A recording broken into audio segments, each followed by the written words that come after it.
Good morning, welcome to day in my life vlog. நேற்று விநாயகர் சதுர்த்திக்கு வெளியில் போயிட்டு நைட் கசின்ஸோட மாலெல்லாம் போயிட்டு ரொம்ப லேட்டாக தான் வீட்டுக்கு வந்தேன். வீட்டுக்கு வந்துட்டு எனக்கு சில ஹோம் ஒர்க்ஸ்லாம் இருந்துச்சு, நான் போகிறதுக்கு முன்னாடியே முடிக்கல. ஸோ நைட்டு 11:30 மணிக்கு தான் உட்காந்து ஒரு 2 பேஜ் தான் எழுதினேன். மறுபடியும் ஒரு 2 பேஜ் எழுத வேண்டியது இருந்துச்சு. பரவாயில்ல அப்படின்னு சொல்லி மூடி வச்சுட்டு தூங்கிட்டேன். காலையில் சுத்தமாக எந்திரிக்க முடியல. ரொம்ப கஷ்டப்பட்டு எந்திரிச்சு கிளம்பி வந்தேன். இன்றைக்கி கண்டிப்பாக அட்டெண்டன்ஸ் கம்பல்சரின்னு சொன்னதுனால தான் வந்தேனே. பிரேக்ஃபாஸ்ட் சாப்பிடல அப்படின்னு சொல்லிட்டு அம்மா பிரேக்ஃபாஸ்ட் பேக் பண்ணி கொடுத்துருந்தாங்க. பஸ்ஸில் வரும்போது பிரேக்ஃபாஸ்ட் சாப்பிட்டுட்டு லஞ்சுக்கு முன்னாடி இருக்க 2 லெக்சர்ஸும் அட்டென்ட் பண்ணிவிட்டு அதுக்கப்புறம் லஞ்ச் வந்து யூனிவர்சிட்டி ப்ரொவைட் பண்ண லஞ்ச் சாப்பிட்டேன். அதில் அவங்க கொடுத்த ஐஸ்கிரீம் சாப்பிட்ருக்கக்கூடாது. எனக்கு கோல்டு வந்து இருக்க மாதிரி இருந்துச்சு. பட் அந்த ஐஸ்கிரீம் சாப்பிட்டதுலேருந்து த்ரோட் பெயின் ரொம்ப ஒரு மாதிரி ஆக ஆரம்பிச்சிச்சு. ஸோ போயிட்டு ஒரு ஜிஞ்சர் டீ குடிச்சிட்டு அதுக்கப்புறமா லஞ்சுக்கு அப்புறமா இருக்க 3 லெக்சரும் அட்டென்ட் பண்ணி முடிச்சுட்டு பஸ் ஏறி வீட்டுக்கு வந்தாச்சு. வீட்டுக்கு வந்துட்டும் கோல்டு ரொம்ப வந்து ஒரு மாதிரி அதிகமாகிட்டே இருந்துச்சு. ஸோ அதனால் மறுபடியும் ஜிஞ்சர் டீ குடிக்கலாம் அப்படின்னு சொல்லி நானே ஜிஞ்சர் டீ வச்சு குடிச்சிட்டேன். நேற்று விநாயகர் சதுர்த்தி அப்படிங்கிறதுனால இன்றைக்கி விநாயகர் ஊர்வலம்லாம் வந்துட்டு இருந்தார்.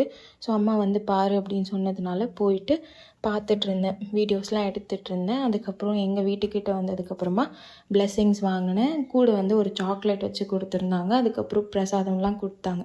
ஸோ அதெல்லாம் வாங்கிட்டு வந்தாச்சு. எனக்கு கோல்டு ஒரு மாதிரி தான் இருந்துச்சு. பட் ஸ்டில் எனக்கு நிறைய வேலை இருந்துச்சு. நேற்று நைட்டு ஹோம் ஒர்க்கே நான் 2 பேஜ் வச்சுருந்தேன். இன்னும் நிறைய நோட்ஸ் எல்லாம் காப்பி பண்ண வேண்டி இருந்துச்சு. ஸோ அதெல்லாம் காப்பி பண்ணாமல் இருந்தேன்னா அப்படியே பேக்லாக்ஸ் அதிகமாகிட்டே போகும். ஸோ எல்லாத்தையுமே இன்றைக்கி முடிஞ்ச அளவுக்கு முடிச்சிடலாம் அப்படிங்கிற ஒரு மைண்ட் செட்டோடு தான் உட்காந்து எல்லாத்தையுமே சார்ட் பண்ணிக்கிட்டு இருந்தேன். உட்காந்து எழுத ஆரம்பிச்சிட்டேன். ஓரளவுக்கு எழுதினேன். பட் அதுக்கப்புறமா என்னால் சுத்தமாக எழுத முடியல. நல்லா தான் இருந்தேன். ஆஃப்டர்நூன் கோல்டு இருந்துச்சு. டீ குடித்ததுக்கப்புறம் ஓரளவுக்கு நல்லா தான் இருந்துச்சு. பட் போக போக போக ரொம்ப ஒரு மாதிரி ஆயிடுச்சு. ரொம்ப ஃபீவரிஷ் ஆயிடுச்சு. சுத்தமாக உடம்பு முடியல. ஒரு கட்டத்துக்கு மேலே ரொம்ப ஃபீவரிஷ் ஆயிடுச்சு. எனக்கு நான் ஸ்டார்ட் பண்ணும்போதே உடம்பு சரியில்லை தான். பட் ஸ்டில் ஏதோ ஓரளவுக்கு சமாளிச்சிடலாம் அப்படின்னு பார்த்தேன். பட் எழுத சுத்தமாக முடியல.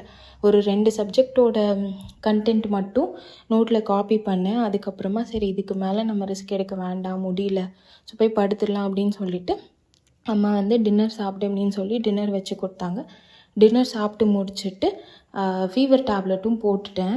ஸோ ஃபீவர் டேப்லெட் போட்டுட்டு நாளைக்கு காலேஜ் வேறு போகணுமே அப்படின்னு சொல்லிட்டு ஃபீவர் டேப்லெட் போட்டுட்டு தான் படுத்தேன்.